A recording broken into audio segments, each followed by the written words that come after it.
Hey, check 1, 2. Hey, hey.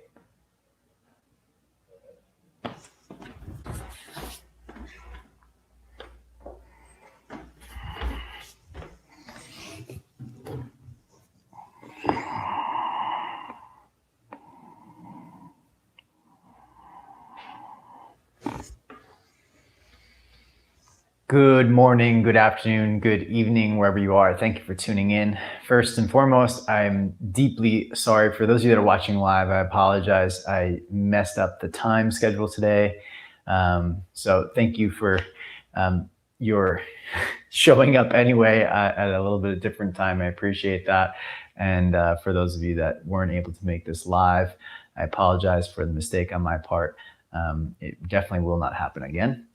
So today, let's see, we began with Sutra 2.1 last time, and that was the discussion of tapas, svadhyaya, ishvara pranidhana, and that was the understanding of the rigor that it takes, tapas, or the effort that is required, and that is the continuous effort. It's not a one and done kind of effort, as Patanjali explains, is that it has to be a routine. Like life or nature is constantly creating cycles, Patanjali suggests that we create cycles of practice for ourselves. And that's what he means by tapas. He means that it's not an effort that you just do one time and then poof, you got a handstand, or an effort you do one time and then bam, there's samadhi. There's that state of oneness that, your ego is gone and all things are better, right? He's not talking about that kind of practice where you just put in a day of effort and you're good.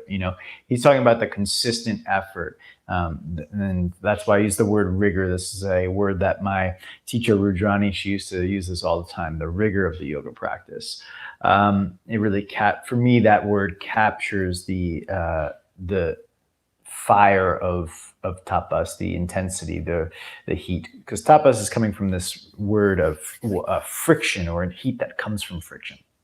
Okay, then we have this idea of svadhyaya, which is both, in my opinion, an intention that we hold, which is to become more self-aware, and the results of our tapas, which is that we become more self-aware. So we hold the intention to become self-aware, and through tapas, we become more self-aware. And it's also self-inquiry, which is like inquiring within, which takes courage and vulnerability to ask ourselves the questions like, where is this coming from? Why is this coming up for me? What is the root of this? These are the questions of svadhyaya, of self-inquiry.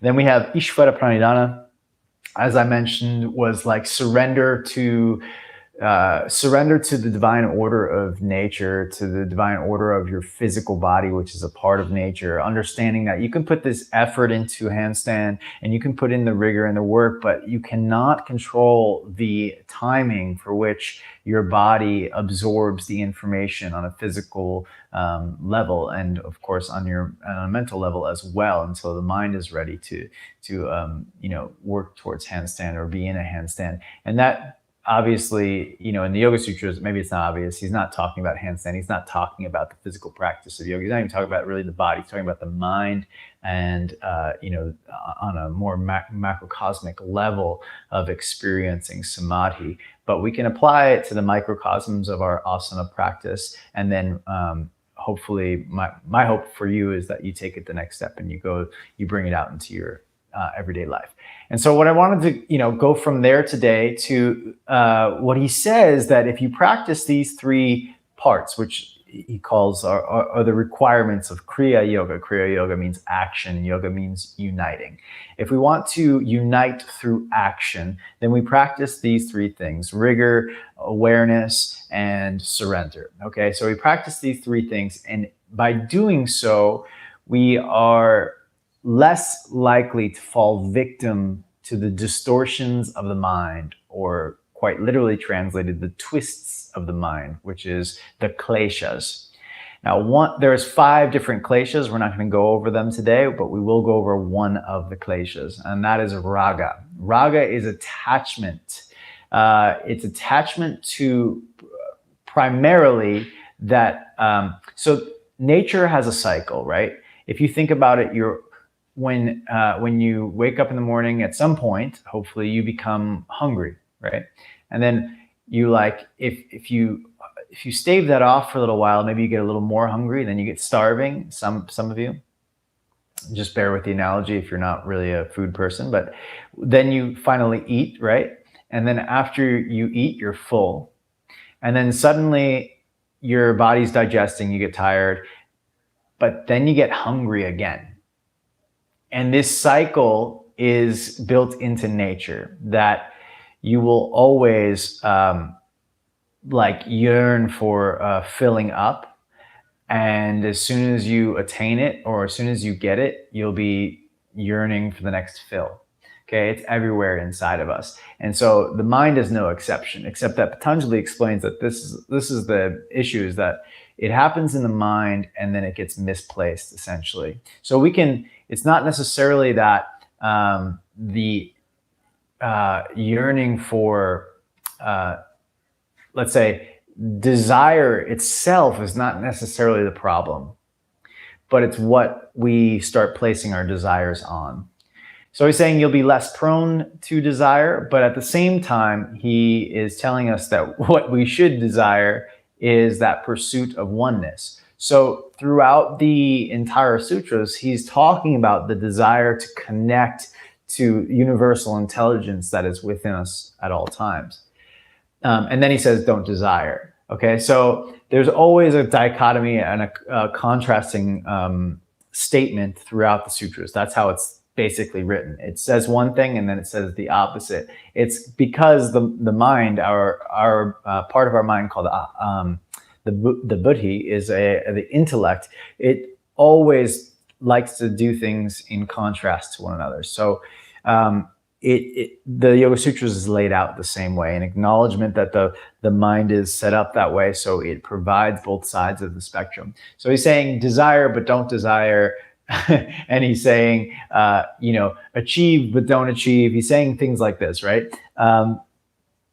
So it's the question is where do we place our desires? And the way that I interpret it is being very clear that our desires, and I think this is probably a more modern translation, but or interpretation, but I think it's pretty accurate according to certain philosophies like Tantra or non-dualism, I would say, is that we place our desire in alignment with the deeper sense of heart within us, acknowledging that there is a flow and a current of energy within us that Patanjali would call Purusha, that current of oneness, current of that ever-present, unchanging force that is within us. Okay, and then Tantrikas would call that consciousness that is within us.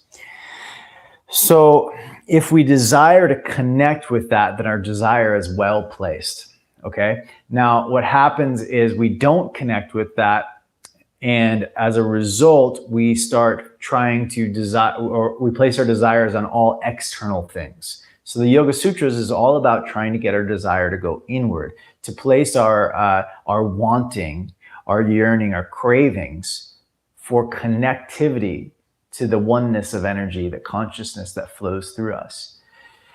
And from that place, the Tantrika perspective was if you can harness that energy of raga, if you can harness that energy that is wanting and desire, and go inward to experience the totality of the universe, then you can go back in the world and appreciate all of the things of the world. Okay, you can appreciate all of the material objects in a different way, in a way that you understand that it's not going to fulfill anything if you buy something. It's not going to fulfill anything if you achieve a handstand. But rather, instead of it looking for that like handstand to fulfill something, instead you see it as a playful expression of being a human being. You see it as your right to express yourself in this physical form. And so instead of seeking to do a handstand out of that feeling of lack, which I think really Patanjali is talking about raga as like this attachment to this ever-going cycle of I need this, I need this, I need this, and yet when I get it, I'm really not satisfied because I need something else, right? So that's really trying to fill some emotional, mental experience of lack that is, deeper in our subconscious, probably from, well, it's part of being a human. So, but it stems in lots of our childhood experiences as well. But we see it in nature everywhere. Now it's playing out in the mind on a superficial level. And so what he's saying is, in my interpretation, not to stop wanting or desiring, but to place that in the right space. And then not to stop trying to achieve things like handstand, but to recognize that that's not going to change your inner experience of fulfillment. It's not going to fulfill your purpose. It's not going to make you feel any more connected or accepted or loved or free or joyful. All it is, if you allow it, at the highest level, it's a form of self-expression in the physical body. And it's because we can that he suggests, or maybe not Patanjali, but Tantra yoga suggests that we do it because we can, and it's a form of expression. It's a form of art at the highest, that we can express the deepest parts of ourselves through our physical form. We can also express it through our language and through our art and everything. And the body is art. Okay, so I'm mixing a little bit of philosophies here between the more modern non-dual Tantra with Patanjali's Yoga Sutras.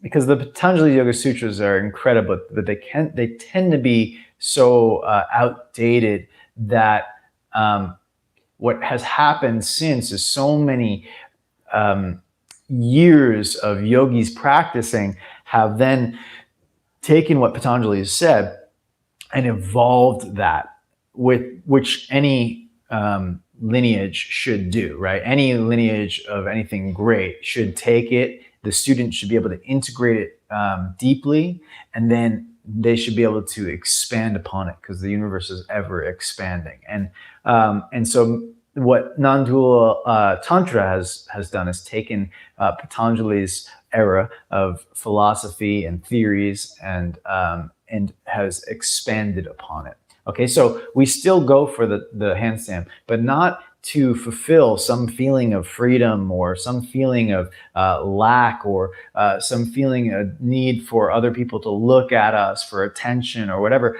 but recognize that when you get a handstand, none of that gets filled anyway. So instead, we look at this as a playful expression of joy, that we get to be in this body and play. We get to actually feel our muscles and develop them, that the privilege is in exploring this human form for this period of time that we live in it. Okay, so let's get started. We're going to do a lot of the exercises we've already done. So hopefully you have the 2 blocks. And I just want to review. We have the cat and cow. And when we do cat pose, we're doing the hand push-ups to warm up the wrists. First, let's go with the shoulders. Take the blocks in the front of the yoga mat. And as we come to child's pose, place the forehead on the ground and use the blocks as a reference, because a lot of people, when they place the hands on the blocks, they drop the shoulders down. Okay. Now, if you do that in a handstand, that will result in a pinching of the shoulders, but more importantly, you would just go overboard pretty quickly, which can lead to immediate danger, but also this long-term danger of the shoulder impingement. So instead of letting your armpits drop, the suggestion is to lift the armpits up. Okay, lift the armpits up. Now, my suggestion for today, before we get into the exercise that we've already done, is to feel this lifting of the armpits by pressing the palms down into the blocks. And now pull your front rib cage. That's where your ribs meet your belly. Pull that in towards your spine so you round your back. Your forehead will kind of drag back a little bit as a result. That's normal. And then try to get long in the sides of the body while the ribs are pulled in. Try to get the shoulders towards the ears more. You might have to climb. Like you might have to move your blocks further forward if they weren't set up properly. And keep the armpits lifting. And the way I'm keeping my armpits lifting is pressing the palms down into the blocks. Okay, palms press down, armpits lift. Front ribs pull in. It should feel activating. A little bit of effort here, that tapas, okay? Let's take a couple more breaths.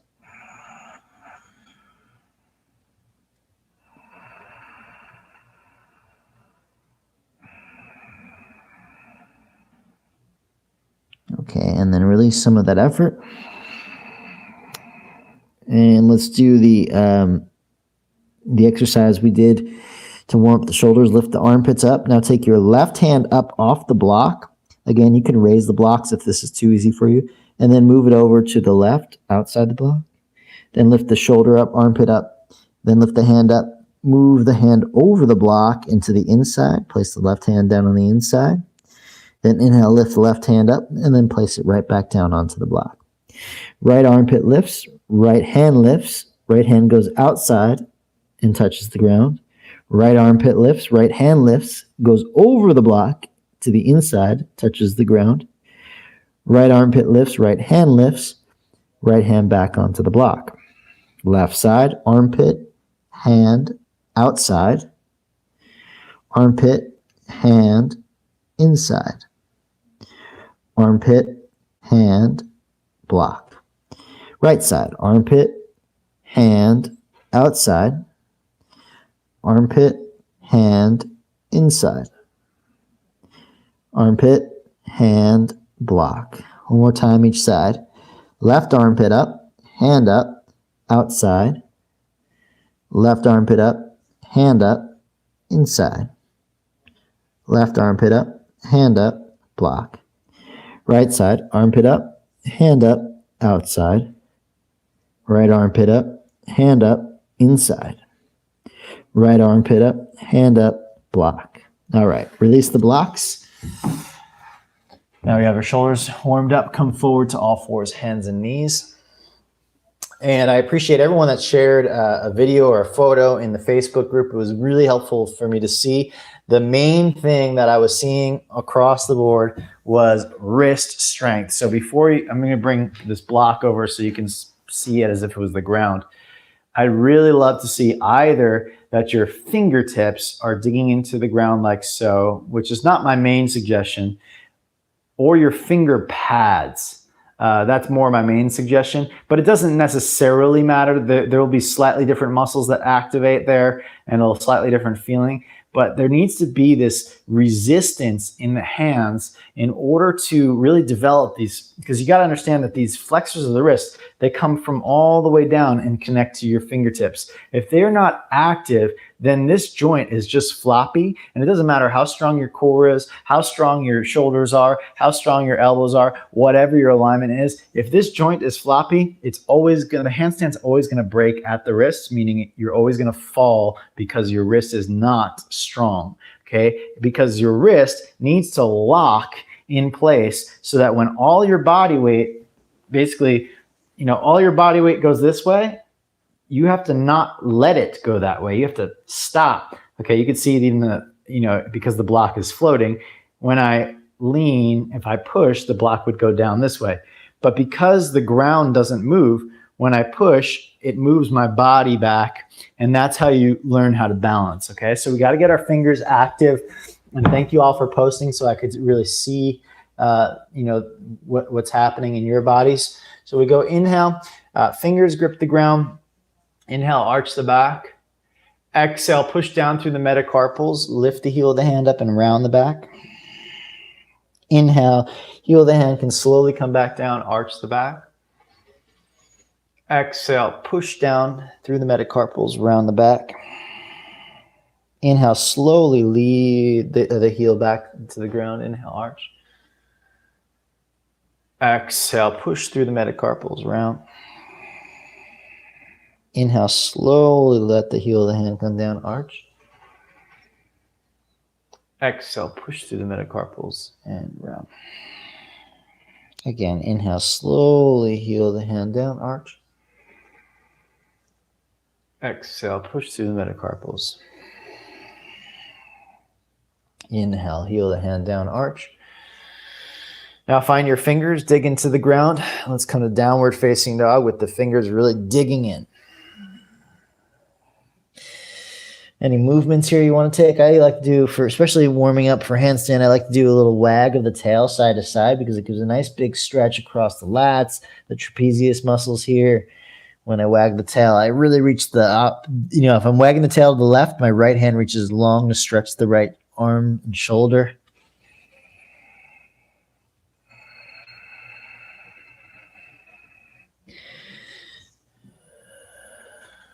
All right, coming back. Come forward to plank pose and pause. My suggestion is look at your fingers now with your eyes, okay? And ask yourself, are your fingers digging into the mat? Okay, either fingertips or finger pads, but make sure the metacarpals, the knuckles are down. I really work a lot on this in both the handstand part 1 and part 2 because it's so important to build strength in these muscles to be able to balance a handstand, but also to protect the wrist in postures like plank, down dog, chaturanga, all the things we do in our hands, all the arm balances. Okay, knees down, relax, child's pose. Yoga is so, at least modern yoga is so intensive on the wrist, so you want to really develop strength to protect them. Come forward to all fours, arch, look up. Exhale, Adho Mukha Svanasana, down dog. Inhale, forward, plank pose. Exhale, child's pose. Inhale, forward, arch, look up.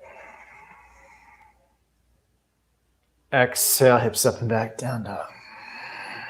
Right leg to the sky on the inhale. Step forward as you exhale. Come up onto the fingertips and take a breath. Inhale. Exhale it out. Okay, pull your feet toward each other, gather strength in the legs, and press from your right buttocks down into your right heel until your fingers get light. Lengthen through the top of the head. Take an inhale. Exhale, step back, down dog.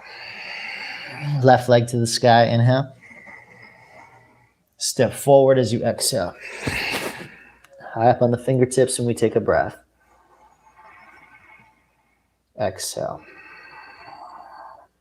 Pull your feet toward each other and press down through the left heel till your hips lift up and your glute muscles fire up.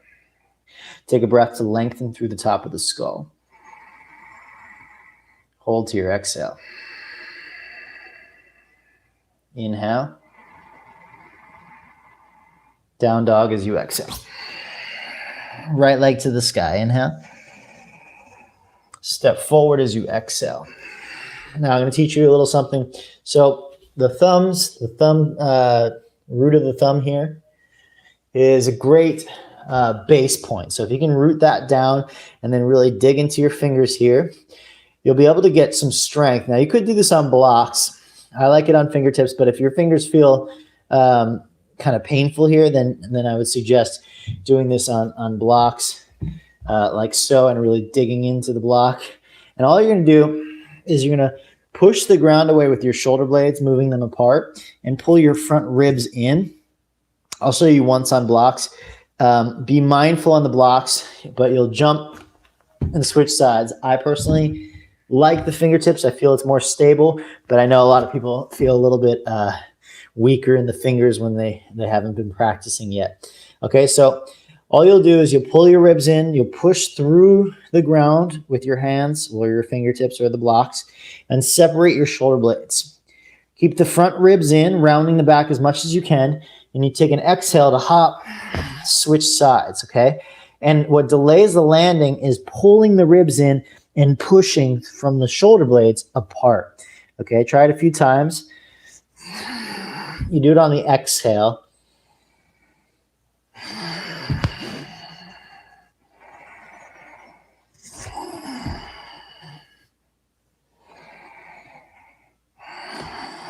Okay, so let's stay with the left foot forward now. Actually, no, right foot forward. Okay, with the right foot forward, place the hands on the front knee, come up and pause there. And let's move the pelvis to warm up the hips. On the inhale, stick the bum up to the sky, form an arch in your low back, chest lifts as well. Exhale, scoop the tailbone, round the back. Inhale, arch, anterior tilted pelvis, buttocks goes up, heart lifts up. Exhale, press through the heels, scoop the tailbone and round. Front heel, that is. Inhale, arch. Exhale, scoop and round. Inhale, arch. Exhale, scoop and round. Okay, inhale, reach the arms out and up, high lunge. Exhale here. Get a little taller, shoulders up towards the ears, higher up. Hands back, maybe a little opening of the heart. And lean forward, exhale, release. Walk the hands to the inside of the right foot, back heel comes down. Take an inhale together, lift the back inner thigh up tall. Exhale, bend the elbows out to the side, bow. Press your right knee to the right more. Little hip opener. Inhale, lift the heart up. Exhale, bend the elbows and bow. Inhale, lift the heart up. Exhale and bow. Okay, inhale, come back to center. Step to down dog as you exhale. Forward to plank pose, inhale. Exhale, child's pose. Inhale, forward, all fours, arch, look up. Exhale, down dog. Left leg to the sky. Step forward. Come up onto the fingertips. Take a breath in or use your blocks. On the exhale, hop switch. Take a breath in, round the back. Exhale, hop switch. Inhale, press the shoulder blades apart. Exhale, hop switch. One more time. Exhale. If you like, you can post that in the Facebook group. It'll help me see what's going on in the shoulder biomechanics. It'll help me see what's going on in the legs, rib cage. Even if it feels clunky and you feel awful doing it, it might be helpful to kind of get some feedback and support in developing that, okay? Press your front heel down. Place the hands to the front knee. Take a breath in. As you exhale, scoop the tailbone, round the back. Inhale, anterior tilt, so stick the bum up, lift the heart up. Exhale, scoop the tail, round. Inhale. Exhale.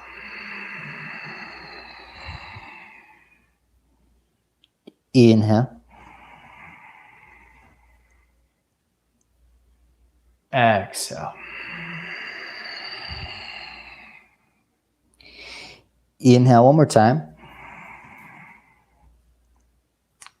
Exhale. All right, reach the arms up to the sun. Inhale. Hold here, soften. Get taller in the sides of the ribs, shoulders up to the ears, get real tall. Arms back. One more breath in, a little heart opener. Exhale, lean forward, hands to the ground. Walk the hands to the inside of the left foot, back heel pivots down. Come on to your fingertips. Let's take a breath in. As you exhale, bend the elbows out to the sides. Left knee goes to the left more. Again, inhale, lift the heart. Exhale, bow. One more time.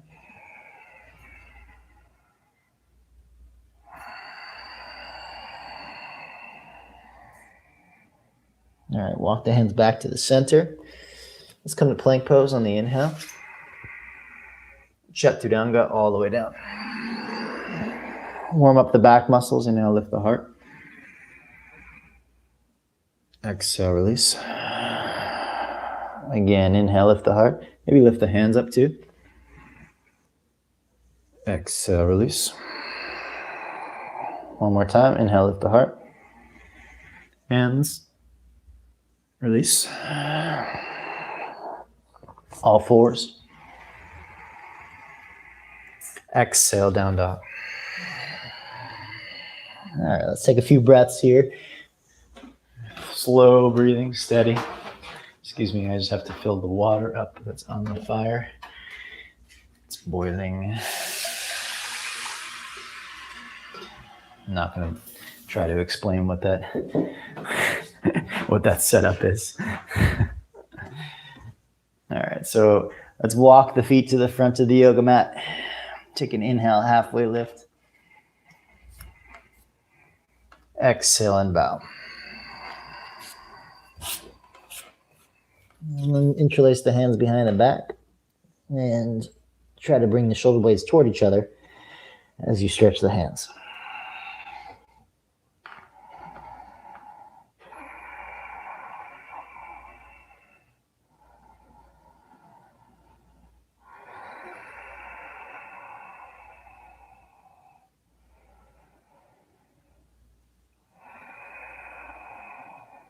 Bring the hands to the hips, arch the back, rise all the way. Hands by your sides, Tadasana. Inhale, reach the hands to the sun. Exhale to the earth, Uttanasana. Halfway lift, inhale. Left foot steps back as you exhale. Let's rise up, high lunge on the inhale. Open up, Virabhadrasana 2, Warrior 2. And pause. Warming up the hips, pull your feet toward each other. Lift a little in the belly. Let's warm up the arms too. So take the arms in the cactus-like shape. On the inhale, internally rotate the arms. Exhale, externally rotate the arms. I suggest looking straight ahead. Inhale. Exhale. Inhale. Exhale. 2 more.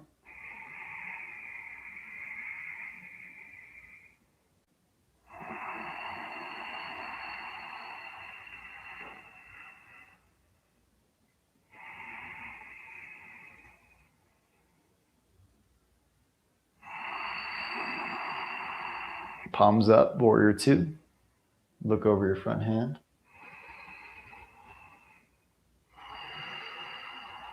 Reverse Warrior, inhale. Exhale, hands to the ground. Pivot the back heel up, straighten through both legs. Inhale, look forward. Exhale and bow forward. Inhale, bend the front knee, look forward. Exhale, straighten both legs and bow. Inhale, bend, look forward. Exhale, straighten both legs and bow. Inhale, bend the front knee, look forward. Down dog, exhale. Forward to plank pose, inhale. Chaturanga. Cobra or up dog, your choice. Exhale, downward facing dog. Let's take a full breath in. And out. 2 more breaths.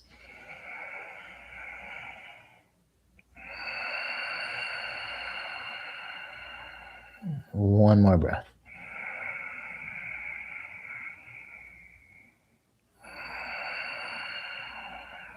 Lift the heels up, inhale, look forward. Remember everything you've learned. Fingers grip the ground. Exhale, hop or step to the front. Stick your butt back, grip the ground. Inhale, halfway lift. It's a lot to think about, I know. So it just takes repetition and practice to get into the body. Bow. Inhale, rise to the sun. It's not until you're not thinking about it and you're just doing it, exhale, hand to heart, that it'll be easier or more effortless. It comes from that tapas, that repetition of effort. Inhale, rise up. And that body awareness, swadhyaya, bow forward. Inhale, halfway lift. Right foot steps back, exhale. High lunge, rise, inhale. Virabhadrasana 2, warrior 2. Let's just do movements of the shoulders. Rotate the palms out by your sides. Gaze the same direction as your heart. Inhale, reach the arms up. Shoulders up to the ears as they go up. Try to touch your hands together if possible. Exhale, hands come back down. Pull your shoulders down on the way down.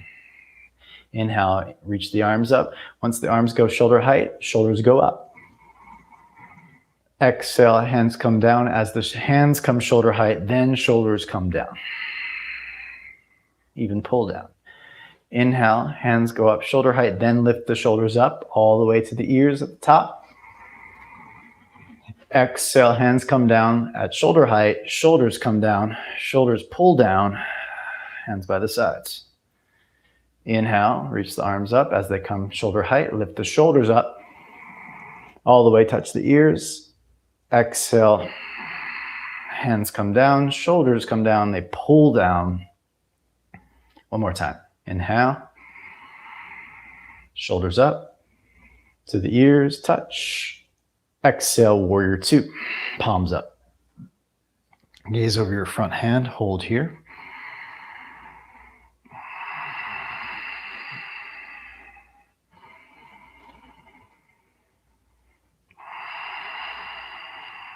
One more breath.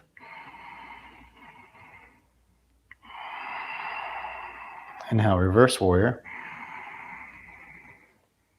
Exhale, hands to the earth. Pivot the back heel up. Inhale, lengthen through the front leg and look forward for the first breath in. And as you exhale, bow. Inhale, bend the front knee, look forward. Exhale, straighten through the front leg and bow. Inhale, bend. Exhale, straighten and bow. Inhale, bend. Exhale, down dog. Forward plank pose, inhale. Chaturanga. Cobra or up dog. Exhale, down dog. 3 breaths.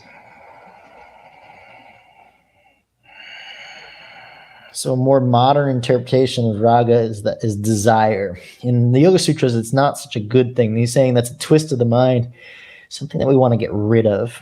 More modern interpretation is that raga is natural. It's part of humanity. It's part of nature. It's always in cycles. But rather, we should use that desire to align with what is constant, that is the unchanging flow of consciousness within us, to really use that desire to fuel our actions, to serve us, to really fulfill us, and saying that the external focus that we all have is the problem. So we use that desire, that ragas, to go inward, and then we can play in the world to express ourselves in this body. We can enjoy asana. We can enjoy the things, the natural world of manifestation. We can enjoy the physical world that we live in because we're not trying to seek fulfillment from it or from external objects, because we are fulfilled within. Lift the heels up, look forward. Empty the breath out, hop or step. Halfway lift on the inhales. Exhale and bow, Uttanasana. Rise to the sun, Urdhva Hastasana. Exhale, hands to heart, Samastiti. Inhale, reach up. Exhale to the earth. Halfway lift on the inhale. Step or hop back, Chaturanga Dandasana. Upward dog or cobra pose, inhale. Exhale, Adho Mukha Svanasana, down dog. Right leg to the sun, inhale. Step forward as you exhale. High lunge, rise, inhale. Open up, Virabhadrasana 2. Reverse warrior, inhale. Exhale, hands to the ground, either side of the front foot. Back heel up. Inhale, straighten through the front leg, look forward. Exhale, bow forward. Inhale, bend the front knee, look forward. Right into Chaturanga, exhale. Cobra or upward dog, your choice. Exhale, downward dog. And left leg to the sky. Step forward. Push down, rise, high lunge. Open up, warrior 2. Reverse warrior. Exhale, hands to the ground. Pivot the back heel up, inhale, straighten through the front leg, look forward. Exhale, bow forward. Inhale, bend the front knee. Chaturanga, exhale. Cobra or upward dog, your choice. Exhale, Adho Mukha Svanasana, downward facing dog. 3 breaths, inhale. And exhale. So the more modern interpretation of Tapas, Swadhyaya, Ishvara Pranidhana is that by practicing these 3 things of effort or rigor, self-awareness through self-inquiry, and surrender to the divine order of the universe, the unfolding, then the attachments to the external thinking, the mistake, let's say the mistakeful thinking, it's not really a word, I don't think, but you understand what I'm saying.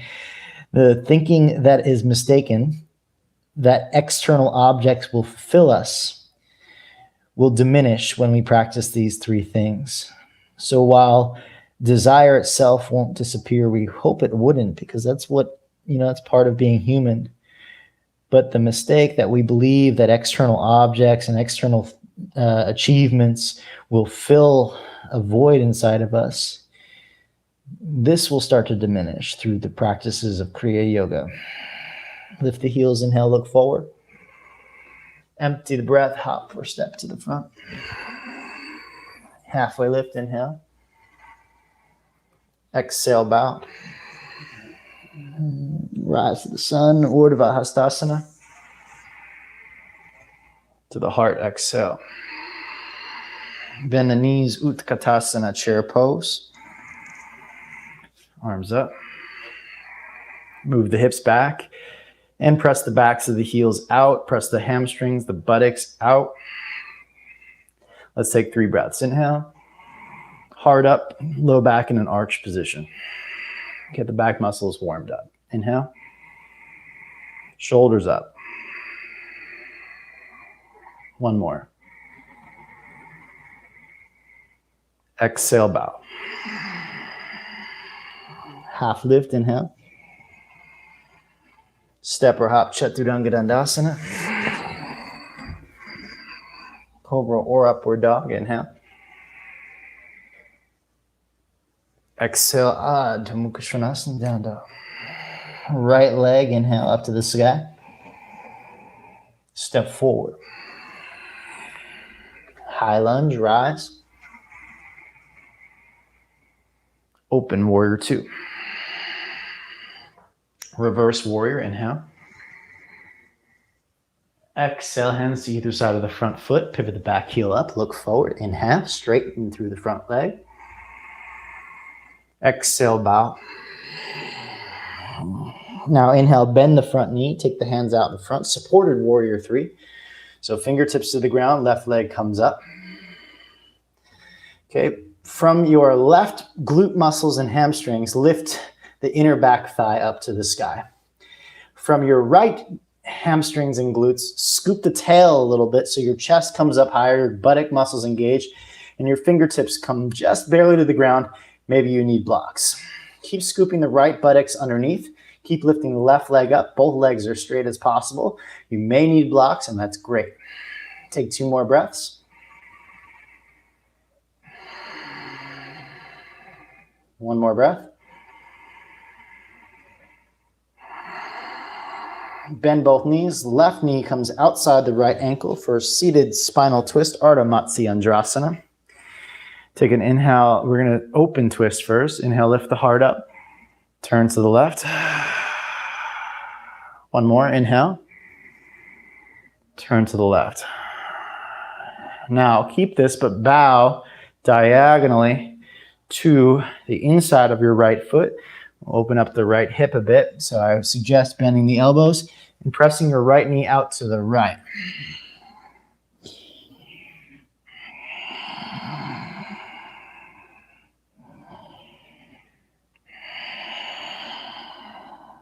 So well-placed effort in alignment with moving inward to experience that bliss of consciousness itself. In the tantric perspective, from that experience, we could come back and enjoy the fruits of the world, enjoy our handstands, our yoga practice from a different perspective, from a place of gratitude, of self-expression, and joy of being alive, rather than trying to fulfill that endless pit that will never be filled, that is searching to appease the ego and, okay, come on up, to form the identities and self-serve and all that other junk that we don't love. Okay, inhale, lift the heart up. Exhale, turn the belly to the right. Inhale, lift the heart up. Exhale, turn the belly to the right. One more. Inhale, lift the heart up. Exhale, belly to the right. Cool.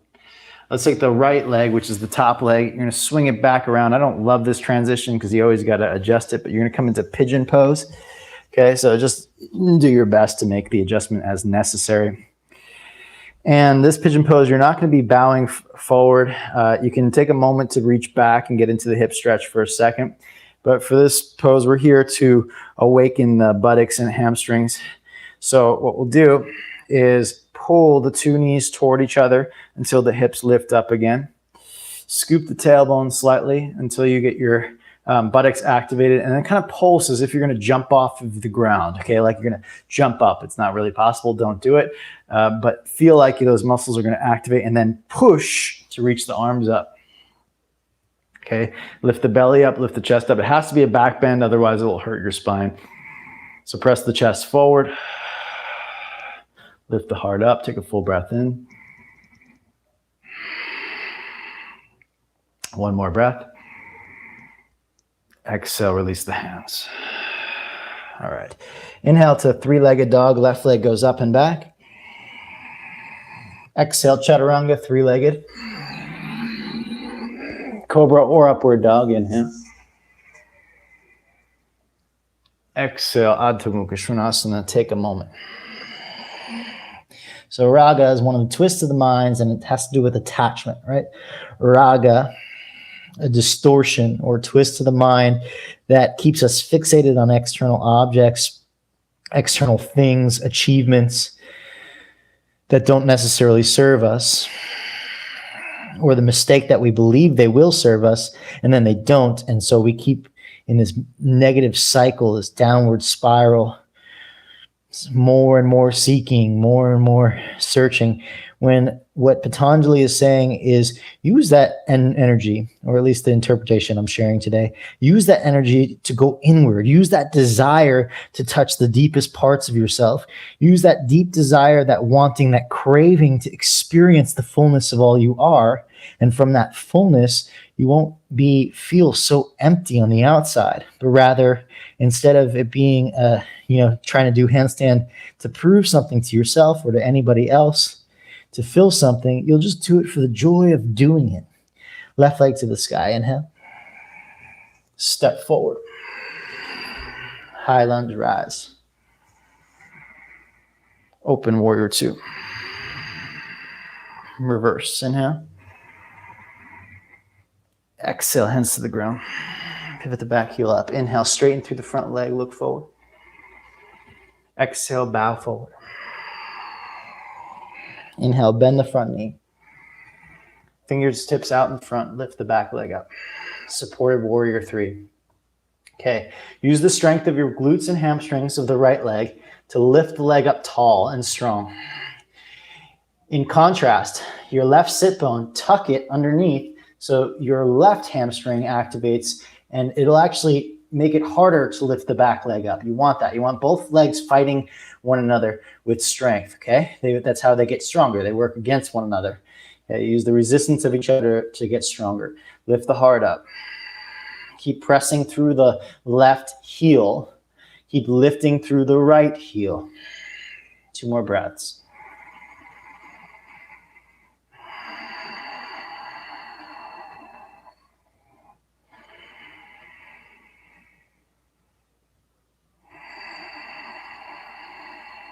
Okay, bend the left knee, take the right knee outside the left foot. Okay, so we go open twist first to the right. So inhale, lift the heart up. Exhale, twist to the right. Again, inhale, lift the heart up. Doesn't have to be deep, just exhale, turn the belly. Inhale, lift the heart up. And now we bow to the inside of the left foot. For our left side hip opener here.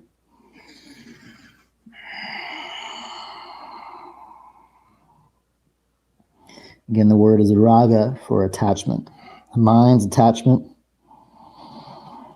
And we're being specific today. Attachment to what? To the things of the world. Misplaced attachment, I think, might be a better translation. I'm just going to use that. Misplaced attachment. And what I mean by that is placing our attachments, our cravings on the things that actually don't fulfill us. And we all know what they are. And what I love about Tantra is it's saying you don't have to give up those worldly things. In fact, enjoy them. But what they're saying is by going inward, by working out the inner part of us, then when we come and enjoy the external objects, the things of the world, the experiences of it, we can enjoy it fully, not from a place of trying to prove ourselves to ourselves or anyone else, or trying to trying to fill any sort of void mentally or emotionally. Come on up. So you get to appreciate them from the desire or from the joy of being a human. Okay, inhale, lift the heart up. Exhale, turn the belly. Inhale, lift the heart up. Exhale, turn the belly. Inhale, lift the heart up. Belly.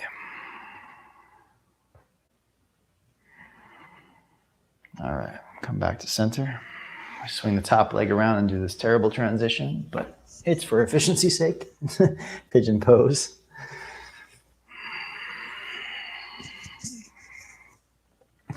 All right, so the back leg moves back. Get a little bit of a stretch for a moment. Satisfy that little part of us that likes that sensation of stretch. Lengthen the chest forward, like a proud pigeon, I suppose. And then press the front knee and back knee down and pull them toward each other to lift up. Okay, keeping that. Again, I like to kind of pulse a little bit. That sort of tells the muscles to awaken, to say, hey, turn on. Okay, once they activate, then you can kind of get lighter in the hands, lift the chest up, and reach the arms up.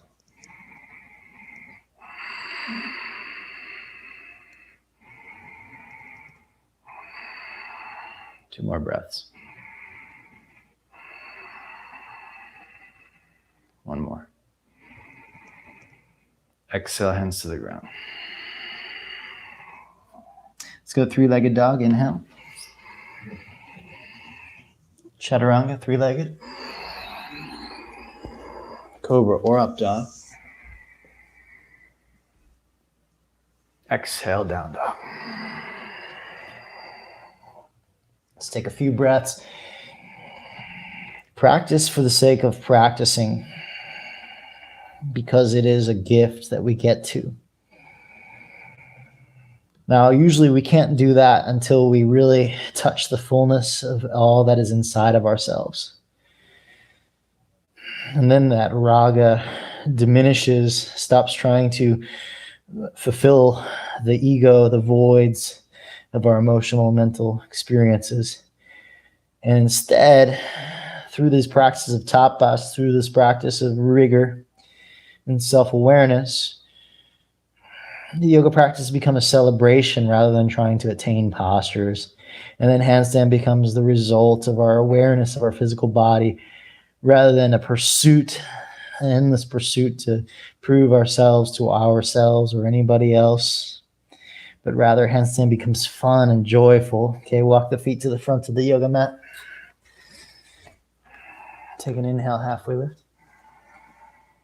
Exhale and bow. Hands to the hips. Inhale, rise all the way up.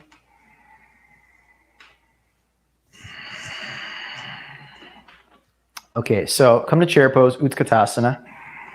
Take your hands on your right knee and reach the left leg back behind you. Lift through the inner leg. Now with your right buttock, scoop the tailbone. It'll lift your chest up.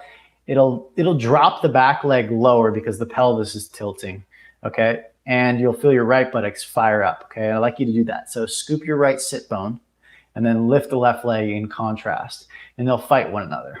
Press your right knee to the right and take the arms out to the sides.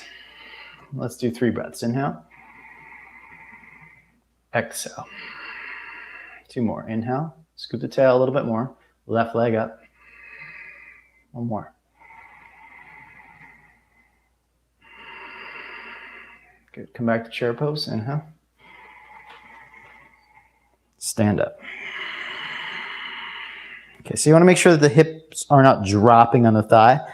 Then it makes the pose easy on the hamstrings and buttocks, and we're not here to make it easy on the hamstrings and buttocks. We're trying to develop the strength of them, make it hard on them, give them that effort, that tapas, okay, so that we can build self-awareness through this strength. Try the other side, bend the knees, swadhyaya, self-awareness, physical self-awareness in this case, body awareness. Okay, now let's just, before you go, let me just be really clear. Go into anterior tilt all the way. Okay, this is what tends to happen in Warrior 3 because the buttocks and hamstrings are weak. So you're going to try to scoop the tailbone a little bit and keep the front hip bone up away from the thigh and the left sit bone down towards the ground. In opposition, let's go right leg up. You want to get the right leg up as high as you can, which is going to, because of that, it'll tip the pelvis forward. So you got to scoop a little bit more on the left side, activating the glutes.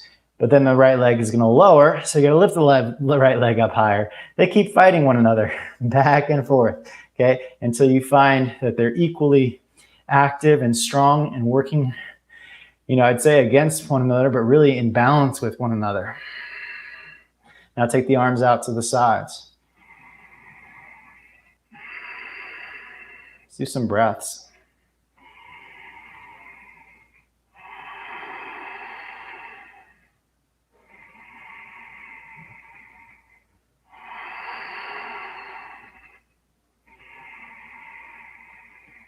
Chair pose.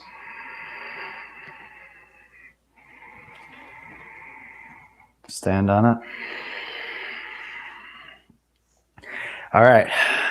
We got 2 more poses before we're finished here, really. First pose is Virabhadrasana 3, Warrior 3. And Warrior 3 is essentially a handstand, but on a foot. So let me show you Warrior 3 for a second. Okay, this is Warrior 3. If I put my hands on a wall, this is L pose, handstand, but on your foot at a wall. Now I'm going to show you how this is the same pose as this pose. Sorry, give me a second. Okay, this is the same pose. L pose.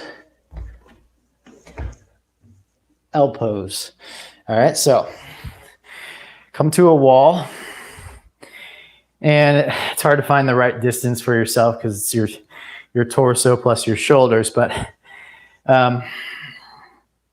play it around, you know, like kind of figure it out and trial and error here. We'll start with the right leg. You don't want to get too close to the wall because then it becomes easy. Tip at the pelvis and place the hands on the wall. Actually, you know what? Here's a good way to do it. Take both feet. Do an L pose at the wall without the left leg up. So here you go. Now push the shoulders to the ears and now grip the wall with your fingers. Okay. The wall is now the ground. So really grip into the wall. And are your metacarpals touching the wall? If not, press them into the wall. Fingers grip the wall. Now take the left leg up for warrior three. Pull your front ribs in and round your upper back. Okay. So your core is engaged. Press your right sit bone to the ground, left heel to the sky. Let's hold for 5 breaths. Pull your ribs in, grip the wall, the imaginary ground. Shoulders to the ears. Push. Tuck the right sit bone, lift the left leg up.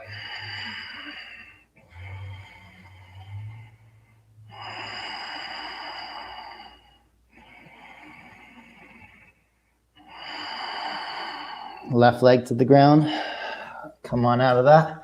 Woo, yes. If you weren't feeling tired after that, then you probably weren't doing what I was asking. Okay, so ribs in, shoulders to the ears, bottom sit bone down, top leg up. Fingers, fingers, fingers, grip the wall. Okay, you're trying to develop a pattern that when your hands touch something, they grip and you develop that forearm strength. All right, here we go. Bow forward, take the hands on the walls, shoulders to the ears, walk your hips back appropriately. Pull your ribs in.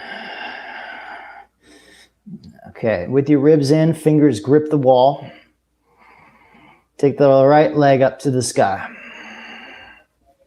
With the right leg up to the sky, ribs in, fingers grip the wall, shoulders to the ears. Left sit bone scoops, tucks towards the ground. Right leg lifts up to the sky. Front ribs in, shoulders to the ears. Grip the wall.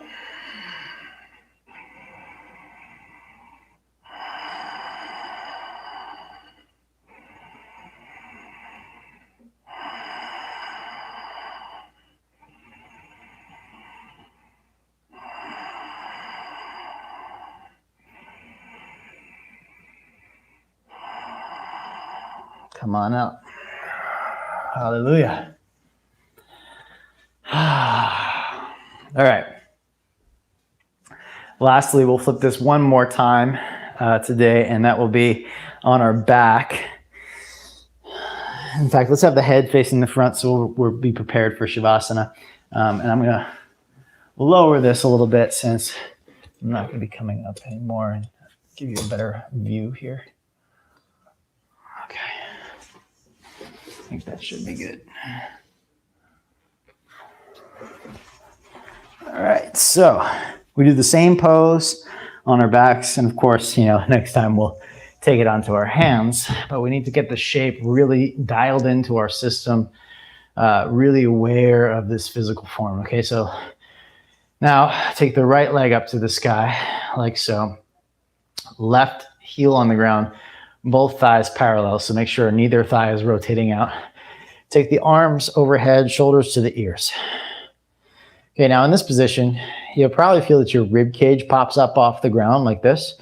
Pull your front ribs down into the ground, and then you probably feel your hands come up or your shoulders stop going towards the ears.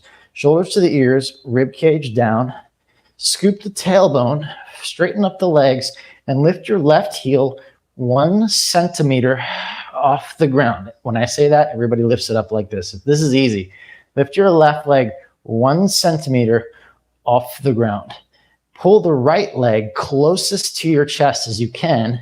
Pull your front ribs down into the ground. Scoop your tail, but keep the left heel close to the ground.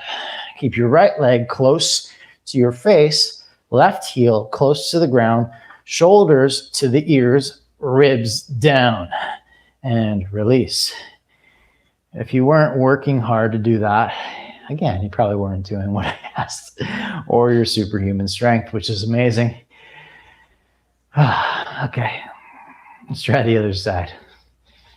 And, again, I always find it really helpful to watch the videos of myself and see if I'm doing what I think I'm doing. And I learn a lot from that personally. So I suggest you film this exercise for yourself. You could also post it on the Facebook group if you'd like. Film it for yourself and look at it compared to what I'm doing and seeing, not to compare yourself to me by any means, that's not what I mean, but use my body as a reference point to see if your ribs are down, the same as your shoulders to the ears, things like that, okay? So extend your right leg, left leg. I should remind you that this is 12 years of practicing these things. So, surrender to the divine order of your physical body. It will unfold over time. Ishvara Pranidhana, okay? Shoulders to the ears, ribs down. Straighten up through the left leg, straighten through the right leg. Make sure the legs are both turned in to the neutral position. Pull your ribs down, lift the right leg 1 centimeter off the ground, 1 centimeter only. You should be able to almost feel the ground underneath your foot without resting in it. Pull your ribs into the ground and take your left leg as close to your face as possible without lifting the right leg up. Shoulders to the ears, ribs down. Hands are on the ground, ribs are on the ground. Left leg is close to your face, right leg is close to the ground. Left leg is close to your face, right leg is close to the ground. Ribs are down. Tucking the tailbone to get rid of the lower abdominals. Shoulders to the ears, ribs down.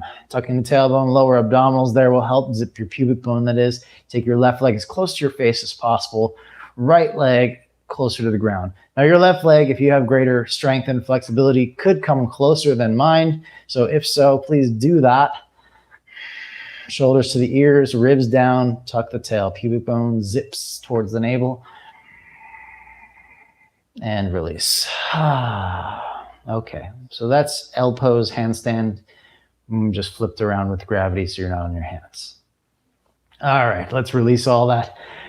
Bend the elbows, come into bridge pose, lift the belly up. My suggestion is interlace the hands today. Press the shoulders down and open up the heart, open up the belly. A lot of people ask if you should use your buttock muscles in a posture like this. The very short answer is absolutely. They're what lift your hips up.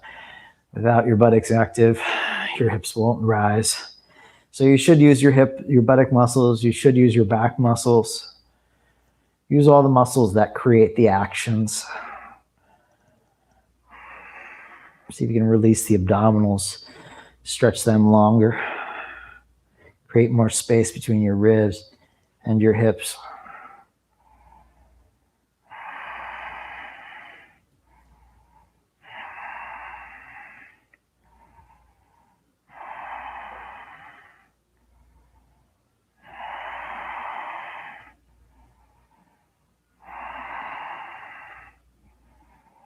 All right, and release.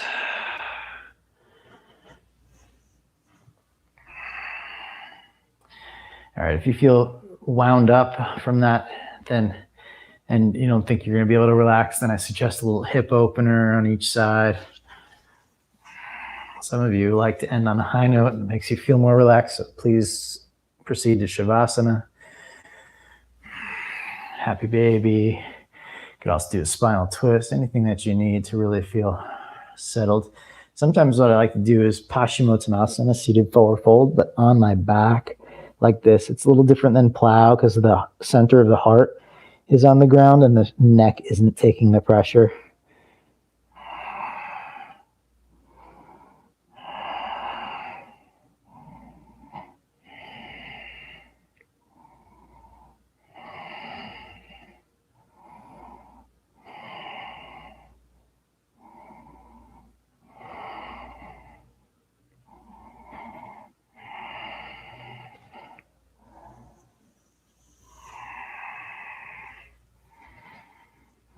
Whenever you are ready, when that comes, you come into Shavasana of your choice, either constructive rest or use a bolster as you wish, or a full Shavasana.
If you're in Shavasana, please take a breath.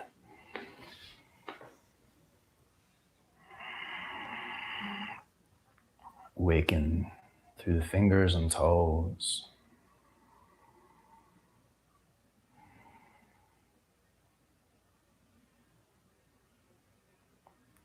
Stretch the arms.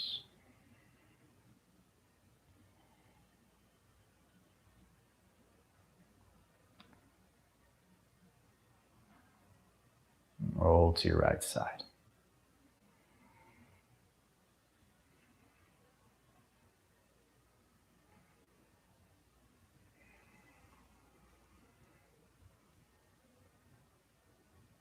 Take your time, but come up to a seated position.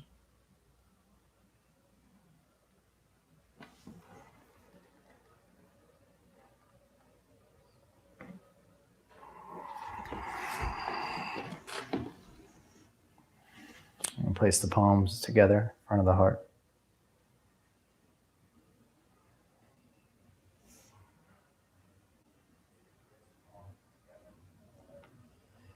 And acknowledge the experience you're having right now in this moment. Being in your body, feel the sensations, the pulse of energy inside of you. And yogis tell us that this consciousness that pulses within us, life that pulses within us, if we place our desire to connect to this connection, yoga, that's what yoga means. If we take action, kriya yoga, action to connect to this consciousness that pulses within us, we place our desire and our efforts in that, then the raga, the attachments to external things, external experiences and achievements subsides. That cycle is broken, and instead we get to come back into the world of things and accomplishments and enjoy them playfully, because they're no longer a pursuit to try to fill a mental or emotional void or egoic construct trying to prove something,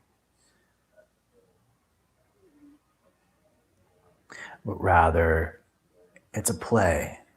It's a enjoyable freedom that we get to have this physical body to dance around on the yoga mat and to enjoy each other's company and to bathe in the delight of being a human. And all things external can be appreciated from a different perspective when we place our raga, when we place our desire on connecting to that internal, ongoing, ever-present consciousness within, rather than raga attachment to the external things. Thank you all so very much for tuning in. Namaste.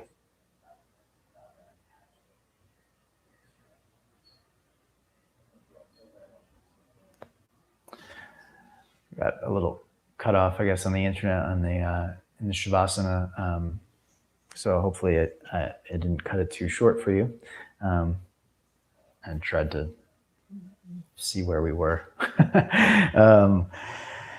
Anyway, thank you very much for tuning in. I hope you enjoyed this practice and the message that I'm sharing with you today, the thematic through line. Thank you to Second Wind Yoga Mats for sponsoring this immersion, and look forward to sharing the next handstand practice with you. And in the meantime, please share your videos, the fingertip hops or blocks, switch legs, also any of the warrior three at the wall is good. You know, anything that I kind of mentioned that you might want to share would be a good idea. Whatever you'd like support on. It's been a pleasure to watch those videos. Thank you all. Take care.